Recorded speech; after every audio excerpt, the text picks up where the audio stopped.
I'm here with Lieutenant Colonel Gilbert, as Vicky said. Um, he was a F-16 fighter pilot, F-16 experimental test pilot, F-35 experimental test pilot, among other roles, right? Yeah, among others, yes. And for anybody who doesn't know, AFWerx and the Prime Division, they're known as the innovation arm of the Air Force. They work with small business startups to speed up development of technology to help the Air Force, basically. And so basically you get to work with like the coolest, most innovative new stuff in aviation today, right? Absolutely. Yes, it's been a great opportunity in all of our ventures we've had on the Prime Division. So electric aircraft, eVTOLs, hybrids, hydrogen. Describe what the scope of what you do, or the aircraft that you're currently evaluating. I mean, the aircraft, the Prime Division as a whole is currently evaluating range everything from Group 1, 2, and 3 small UAS systems that we're working autonomous system development on, all the way up to the electric, hydrogen, and hybrid, either manned or unmanned aircraft systems that you've seen. And then the technology varies from gas-powered, hybrid, electric, and then, like I said, even some of the newer, fuel options of hydrogen. Right. You have a whole aspect of Prime that is focused on autonomy too, right? That's correct. Yeah. So let's talk about the companies and the aircraft you're working with now. I know Archer Aviation's Midnight. Is that still being evaluated in California, or do you know if that has kind of wrapped up now? We basically completed our evaluation or data gathering partnership with Archer in that respect, and kind of that initial phase that we had with their California facility. Okay. As they're looking to evolve the Midnight and move on beyond. We're still looking at Joby with some additional data products that Joby has with some contracts that we have, kind of waiting to see that through fruition as well. Right, and they've also announced like a new military part of their company that they're going to pursue some additional military contracts. Correct. We don't know too much about that yet, but and then Joby Aviation is set to deliver a new S4, I think, to MacDill soon. You've already tested Joby aircraft in California. Do you know what's going to be different about this, or will it just be more of the same? Well, we've had Joby at AFWerx for multiple months now. The focus of MacDill was going to be more of a kind of operational utility evaluation with the special ops wing that was down at MacDill. In the process right now, we've actually put that effort on hold, moving the Jobys to MacDill. We've had multiple schedule issues. There was some obvious damage that the Tampa area sustained from the recent hurricanes, kind of last hurricane season, that's caused some, inability to develop and build the structures that were going to be required. And then as we're looking at what the future of the electric investment versus the hybrid investment is going to be from AFWerx, as we're continuing to kind of evaluate the investment strategy that we do have. At least right now, we've put that Joby effort at MacDill on hold. Okay. And then the small one-seater Blackfly by Pivotal. There were 9 of them in Ohio when I was there at Wright-Patterson this summer. What did it mean to have so many of the same kind of aircraft in one place like that? And what did you learn from that? Are you still learning? So a lot of that effort came down to what we called on the Agility Prime side, our lease effort, where we wanted to go out and essentially lease multiple different aircraft from a lot of these competitors. And as they were all operated by the company, but look at the evaluation and the potential use cases that these systems could provide to the military and the DoD as a whole, right? So they were certainly one of them. We had multiple others with Pica, I believe Pipistrel. We had an effort to really evaluate the spectrum of operations, right? When you look at what the DoD could use these systems for. The single seat certainly has some use case. It's probably a little more limited in some of the roles that the Air Force itself would look at these electric aircraft for. But we were able to evaluate that. We were able to take that those results and provide them to some of our requirements writers. And in doing that, we were able to really inform some of the next gen logistics efforts that we had, and really what the limitations are of the systems and the capabilities are. Things that we wouldn't have known had we not embarked on that lease effort. So basically, those advantages would be, I mean, the obvious one is you don't have to transport fuel into a location. You'd need batteries or a power source, but I'm curious, is the quieter nature of an electric aircraft an advantage to the military? Is there it's not really a stealth capability, but I guess it could be in some cases? No, absolutely. I mean, the quieter I can infill into a hostile area, certainly the better it's going to be, especially if I'm going in and dropping off, special operators or troops that are going to enter some type of contact, on the ground. Not giving the adversary any advanced warning of our arrival is a huge strategic advantage. Yeah. So the quiet nature is certainly something that's highly valued. The other thing that's incredible about the electric power systems, just like you see on electric vehicles, is almost the instant thrust that I can get from those systems, where I'm not waiting for kind of the mechanical spin up of an engine to transition into the thrust mode. I can go almost to instant propulsion, which gives a lot of a lot of great capabilities that we're certainly interested in as we go forward.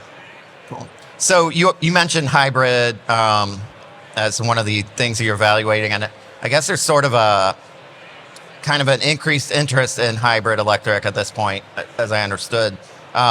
So I think Prime has like half a dozen contracts with half a dozen hybrid companies at this point, or more maybe. Why does that make sense for the Air Force? Is that something that you believe you can transition quicker or more easily? Yes, I think what we're starting to see with the electric aircraft are the limitations. It has a ton of great benefits, and we're able to capture those. We're able to quantify those in a lot of the different efforts we've done, whether that's the in-kind testing, the government-directed testing, or our lease efforts that concluded in September. But what we've also identified is what the limitations are of those systems. And really it's going to come down to two things, and you think range and payload. And ultimately, in many of the places that the military is going to go, I'm going to need probably more than 150 nautical miles range. And I need to carry more than a few hundred pounds of payload. So that's where the hybrid system really starts to become of great interest to us, because I can get a lot of the benefits of the electric system, but now I can increase the range, I can increase the payload, and I get kind of a win-win for everything.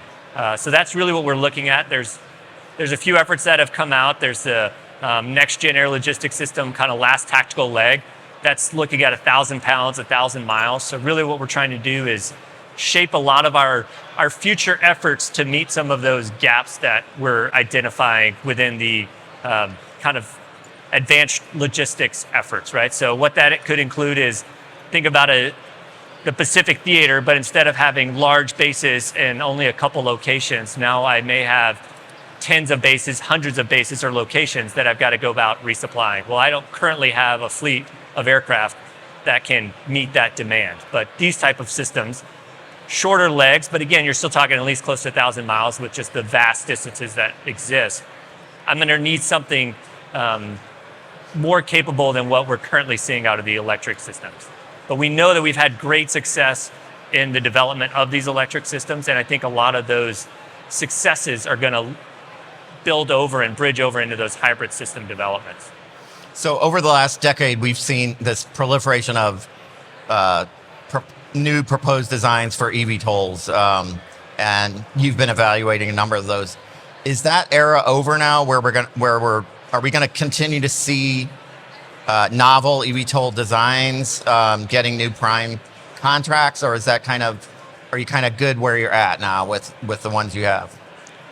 I don't know if it's either or, right? I think we're constantly evaluating the companies and the proposals that we get, and we're also balancing that with the current budget that we have, right? And where we see the gaps are in current DoD capabilities, or maybe the gaps in red systems and how we can go about attacking those and leveraging that commercial innovation space. So that may include an eVTOL effort in the future, and it may not include that, right? So I think it's really going to depend on what the proposal is, what the specifications are. But what I can say is a lot of what we're looking at now is really trying to build out that range, build out that payload capacity to support intra-theater-ish logistics where you're inside of that 1,000 nautical mile kind of range. Okay. So how soon should we expect to see an electric or hybrid electric aircraft actually transitioned into military service? Are you waiting on FAA, or is that the goal, to eventually transition something into military service? Yeah, the goal is absolutely to transition something. I wish I could tell you a timeline. Yeah. I wish I knew a timeline that would make a lot of things easier, right? But what we're really focused on is how do we transition that item, and what does that transition look like, and who are we transitioning it to? That's a major challenge at times in the vast DoD bureaucracy of program offices and requirements. Really what we try to do is leverage the fact that AFWerx itself doesn't have any requirements. So it gives us a lot of flexibility to go out, try to find those new and novel technologies. And we're pretty good at doing that, and we're pretty good at accelerating those technologies.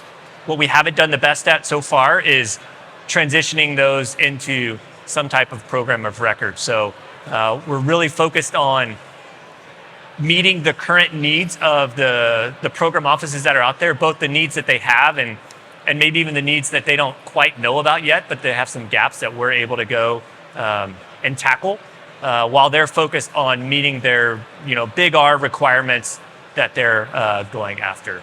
Right, and even though you're under Air Force, you do evaluate aircraft that are where other branches have said they might have a need for something, right? Absolutely. We have a great partnership really with a lot of, with all of the services. We have some Army contracts that we're partnering with. We have Marine contracts that we're partnering with, several of them on the autonomy prime side. We have Army interest in the eVTOL and some of the agility prime programs as well.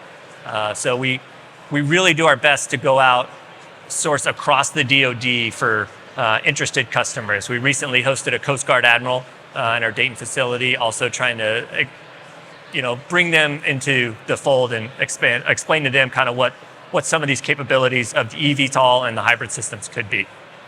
So as you're evaluating these aircraft under these contracts, how much back and forth is there between the military and the private company? I mean, do they listen to you? I assume they do. Do they change things in response, or can you give us an example? Well, we have a great working relationship with all of the companies. We're in a unique spot because we're not the primary customer for a lot of these companies. They have their commercial sector and their target that they're going after to meet that kind of business case that they've created. A lot of times with whatever venture capital backing they have as well, they're trying to meet those milestones. So for us, it really comes down to a conversation, and what we try to do on the prime side, we think of ourselves as steering the companies to a direction that could lead to maybe more effective transition opportunities. One of those could be like cargo spaces. Mm-hmm. Hey, okay, you've got this set up for 9 passengers. What would it look like if you were to build this for a cargo type environment? Or how easy would it be to transition from a passenger transport to a cargo transport, right? And what the size of the payloads may be. Maybe there's a commercial use case they're looking at for a certain payload size, but the military might pack their bundles differently. So like maybe add a bigger door or something like that. So if we could educate them on, hey, you need a bigger door for this, or maybe if you had some type of rolling floor mechanism that you could do, it would make it simpler. And with AFWerx, and where I think goodness happens from the prime side is with our military members. We have a lot of folks who may have been a a special mission aviator on a CV-22, and they can come in and talk to the companies and say, hey, here are the issues we had on this aircraft. If you could just make this minor tweak, and as long as it doesn't impact their commercial business case, they may do that, and then that impacts a positive when it looks at the DoD. All right, let's talk about simulators. FAA recently released SFAR for powered lift, and they're basically allowing, in some situations anyway, more simulator training than ever before. Does that have an impact on the military, or did AFWerx encourage the use of more? You guys use a lot of simulators, right? Yes, you guys being AFWerx, or you guys being sorry. the Air Force DoD? Well, Air Force and AFWerx, yeah. Yes, I wish that's something that AFWerx could take credit for. I think that credit really goes to industry, our industry partners, and their partnership and great working relationship with the FAA. From the meetings I've had and all the interactions that I've heard about between the FAA and our industry partners, there's a great relationship, a lot of good understanding, and really trying to get involved and understand this technology early, and what the best way to start adopting this technology is. And I think simulator use is a great example, right? I mean, with the increased, realistic nature of the simulators, it only makes sense to do more of this training in a simulator environment as opposed to an open air environment. And we're seeing the same thing on the Air Force side as well. We're getting credit for a lot more simulator time.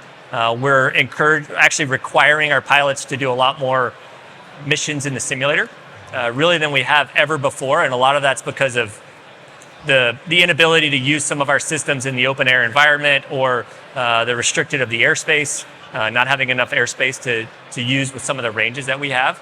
But I think across the board in aviation, you're seeing better simulators, higher fidelity simulators, and you're seeing a heavier reliance on those simulators. And that means the first time a pilot actually flies a new aircraft, they're in there by themselves. They don't have a trainer or instructor sitting next to them because they've done so much simulator work.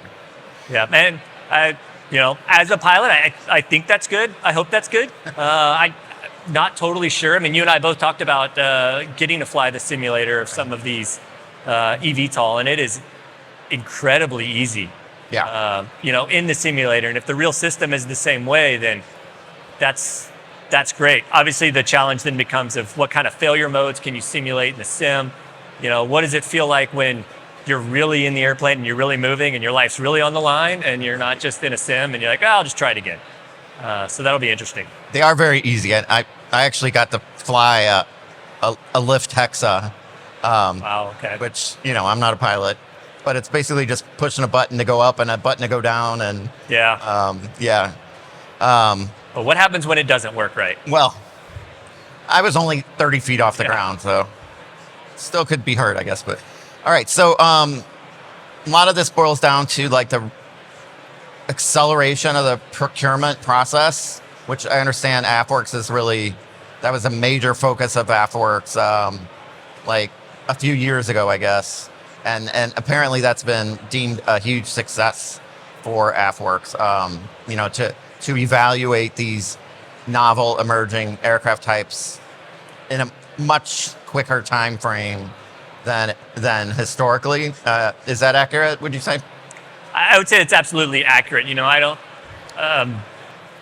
not closing anything, but certainly looking back on the work we've done, using the Agility Prime program as kind of the original Prime, and looking back at the successes we've had with the eVTOL companies and the amount of companies that are out there now, as opposed to what, the initial projections were, the way that technology has accelerated for battery density capability, for the, type of blown lift effectors, for all the different things that have come, the different manufacturing techniques that have come out of the Agility Prime portfolio, with a small, I'll do that in quotes because it's still a fairly large DoD investment, but compared to the overall DoD budget, right, a fairly small investment, I think we've been able to partnership with industry and magnify the impact that investment has had, which has proven the model of AFWerx as we look at future primes going forward, right? So we don't have the slide or anything, but really what we talk about in prime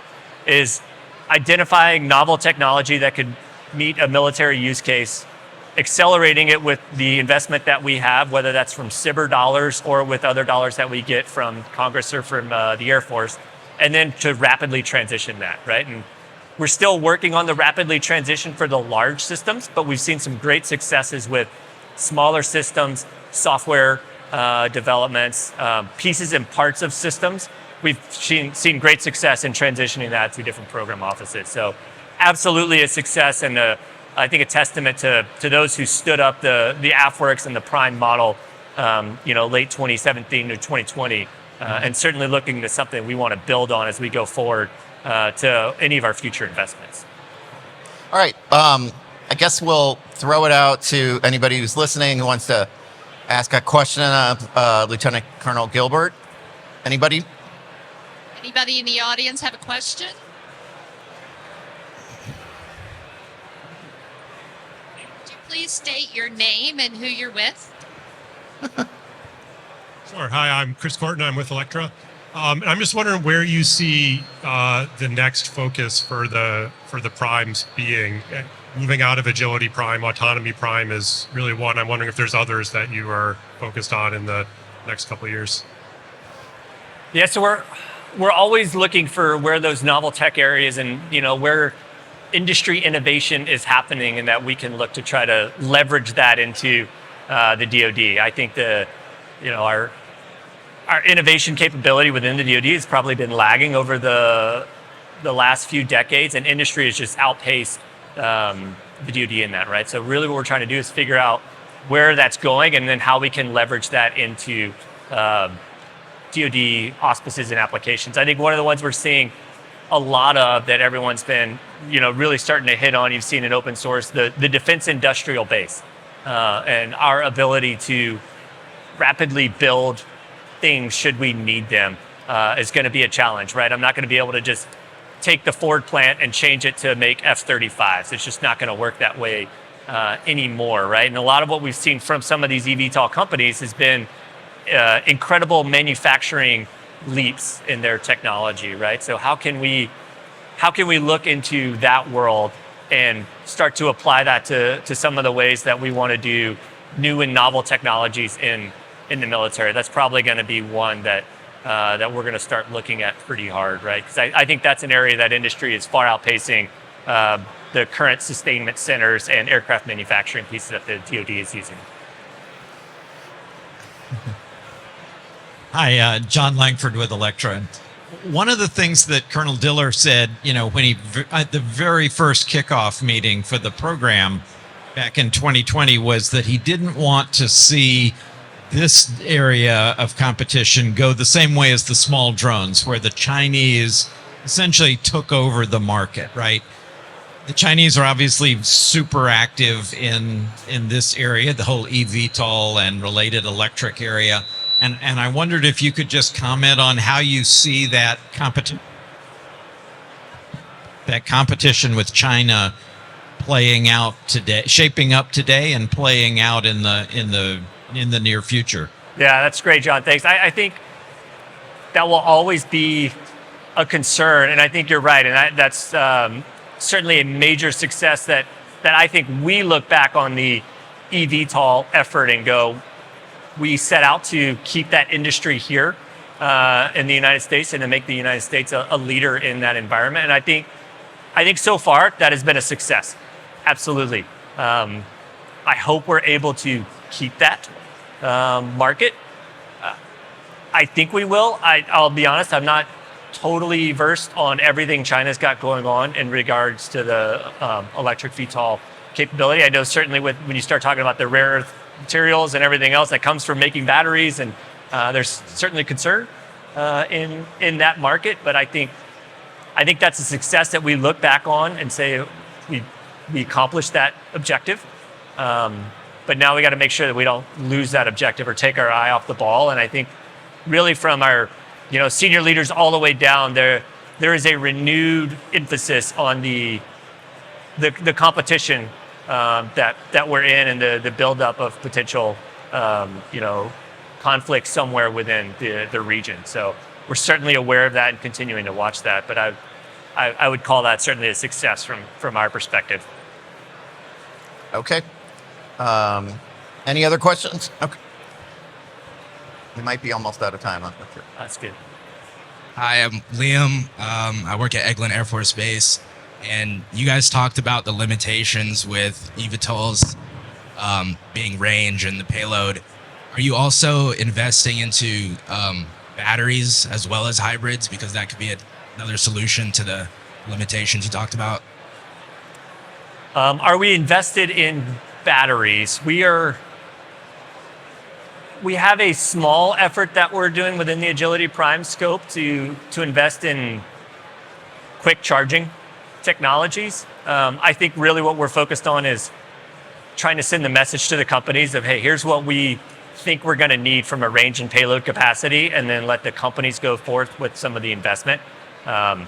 There's other programs within the Air Force Research Lab, and DoD that are looking at battery technology and storage capability. That's not something that we're specifically focused on. All right. So, given all the success that you're talking about and the hope to transition one of these aircraft into service, I mean, how long do you think this is going to keep going? Is AFWerx a permanent part of the research laboratory now? AFWerx is part of the research laboratory. I don't know if anything within the DoD is permanent, right? Stuff can quickly get, depending on what budget you get, can quickly move you out, right? You end up like that guy in the Office Space where you're just waiting on your paycheck, and eventually they just want you out. We think we've seen great successes that are going to, show our value proposition to senior leadership to certainly continue with the effort and the investment. I know we've got great support from Air Force leadership, from the Air Force Research Lab leadership as well, to continue to go out and find some of those disruptive technologies that no one else is looking at. Enjoy the opportunity to not have hard and fast requirements that everyone else is really focused on, and go and find those technologies and look to accelerate them. I think we've done that, and I think we're going to continue to do that, certainly into my time in the Air Force in the future, I think. Cool. Great. Well, thank you very much. Really appreciate it. Thank you both. And let's have a nice round of applause for Paul Brinkman of Aerospace America and Thanks. Lieutenant Thank you. Colonel Gilbert from AFWerx. Thank you.